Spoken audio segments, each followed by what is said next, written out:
فرمایا رسول اللہ صلی اللہ علیہ وسلم نے وَلَا يَحْقِرُهُ، اور مسلمان کا ایک حق یہ بھی ہے کہ مسلمان کسی مسلمان کو کبھی حقیر اور کمتر نہیں سمجھتا۔ وہ آدمی اس ایمانی نظر سے اس کی آنکھ خالی ہے جو کسی بھی مسلمان کو یہ سمجھے یہ تو چھوٹا آدمی ہے،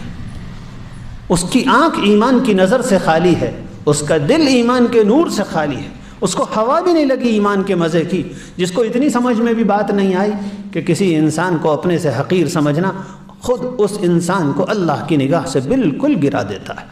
اللہ کی نگاہ میں ذلیل ہے وہ آدمی جو اپنے آپ کو اچھا اور بڑا سمجھتا ہو، اور اللہ کی نگاہ میں اس آدمی کے 100 گناہ معاف ہیں جو اپنے آپ کو حقیر اور کمتر سمجھتا ہو، جو اپنے آپ کو سوچتا ہو میں تو سب سے کمتر ہوں، میں تو بہت گناہ گار ہوں، یہ بھی مجھ سے اچھا ہے، یہ بھی مجھ سے اچھا ہے، یہ بھی مجھ سے اچھا ہے۔